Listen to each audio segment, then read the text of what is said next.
Alright, so in today's video, we'll be going through our driver framework to go over session 10, what it's asking, what we're looking for. So let's go to the D section of driver define. So the objective is to determine whether the proposed flagship roastery project creates value for Starbucks' shareholders. And we use the 8.5% weighted average current cost hurdle rate, and we provide an accept reject recommendation. So our goal is to calculate the net present value, the NPV, the internal rate of return, the IRR, and the payback period, which is PBP, for the roastery project. Our hurdle rate is 8.5%, like we said. Project life, 10 years. Our initial outlay is $12 million plus the $0.5 million of working capital, so $12.5 million is our initial outlay. We have an initial investment of $12 million, working capital of $500,000, that makes up our initial outlay up there. Then our depreciation is straight line depreciation, which is over 10 years, so 12 million divided by 10 is just 1.2 million. That also means has no salvage value. So that's part of the straight line formula. Our tax rate, T, is 25%, and our terminal value is $3 million, which is at the point T equals 10. So now we go to the R part. We've laid out kind of our baseline. Represent. So a pro forma cash flow model will be constructed over 10 years to determine the annual free cash flow of the project. So the calculation sequence is calculate the revenue and operating cost, or determine annual revenue, COGS, labor, rent, other costs of that nature. Then we do the EBIT calculation, or earnings before interest and taxes, which is revenue minus operating costs minus depreciation. Then we solve for our taxable income and net income, and we use the formula of taxes for these of our EBIT from before, and multiply that by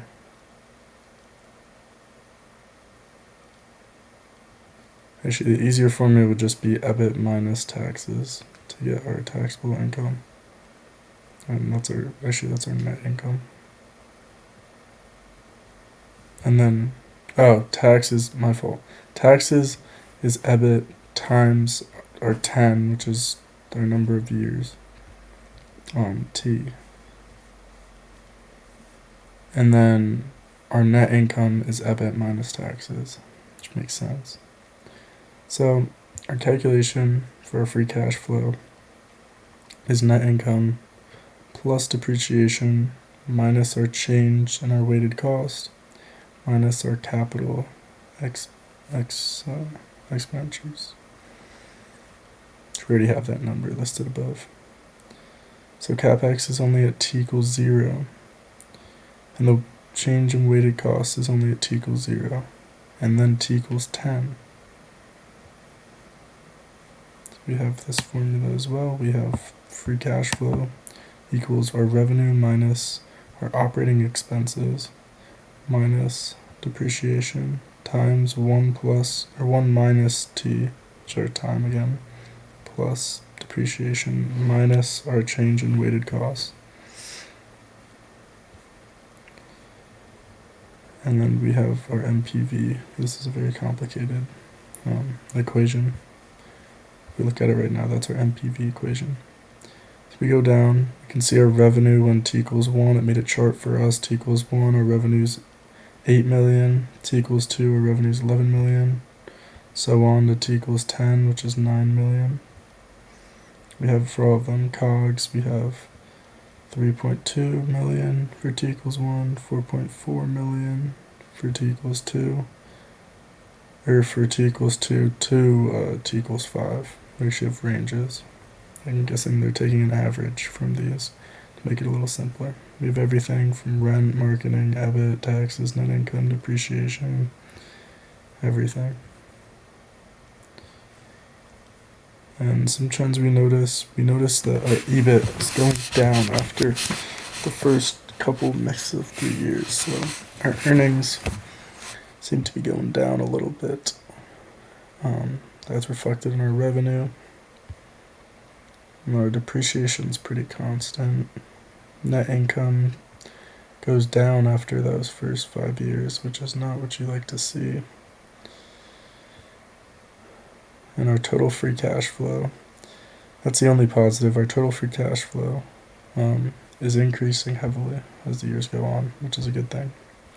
Ended at 5.3 million. We started with I guess, well, I mean, that's taking into account. We basically essentially started with 1.2. So we go down, and we note that in year 1, our EBIT is 0, so our taxes is 0. Just a little note. Just to note the T is the number of years.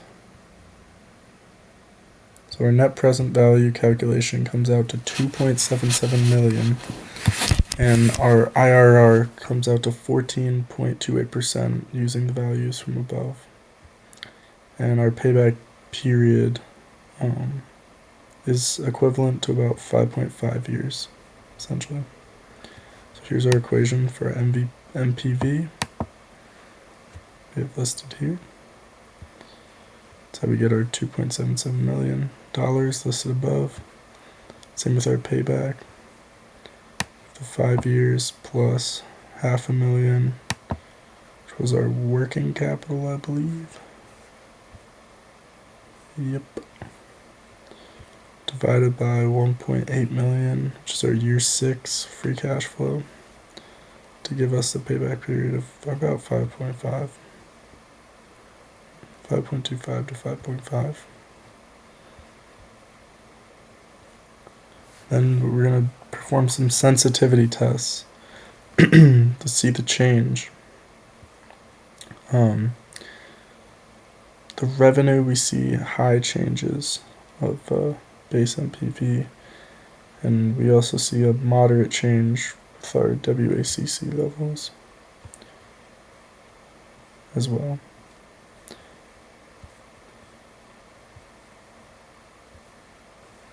So now we're going to validate. So our cash flow logic, so we see that the model correctly accounts for the initial capital expenses and weighted cost outlay, and our annual depreciation tax shield, weighted cost recovery, and terminal value is at t equals 10. So the calculation free cash flow using our equation before, EBIT 1 minus t plus depreciation minus change of weighted cost minus capital expenses, holds true for each period.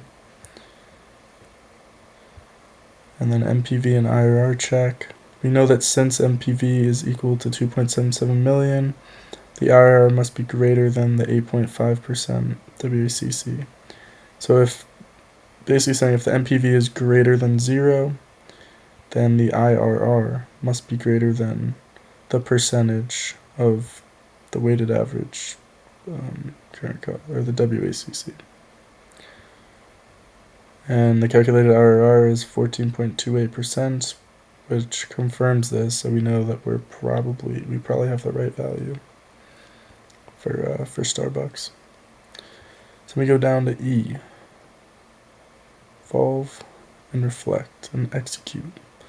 So based on the core financial metrics and the 8.5% hurdle rate, project is acceptable under the base case scenario. We have a positive MPV, so the project is expected to generate money for Starbucks, 2.77 million about. And the high IRR, the project return of 14.28%, significantly exceeds the required rate of return, which is 8.5%. So we do see this project being hopefully very beneficial to Starbucks. However, the project's positive MPV is highly sensitive to revenue forecasts, which we see over 100%. A slight 10% decline in projected revenue across all years results in a negative MPV, meaning the project would destroy value. So the project is robust to changes in the WACC, but highly fragile to revenue performance. So revenue performance is where this project is making money, but with the recommended numbers, we say we should go forward with it, but be cautious of the revenue numbers moving forward. So then our recommendation summary, our R value. So we accept this contingency planning, and the project acceptance must be contingent upon kind of a detailed conservative review of this revenue forecast we talked about, especially given the flagship nature of the roastery, which means it's very highly volatile and kind of unique market. Especially when you're talking about revenue issues, you're talking about a niche market. Your revenues could fluctuate heavily, and that's not what you want with a new project. So management must develop a clear strategy to ensure year 1 revenue of around 8 million and year 2 to 5 revenue of 11 million. So a slight increase, but very, very achievable. And yeah, that is our recommendation to Starbucks. I hope that this was educational and beneficial. Thank you.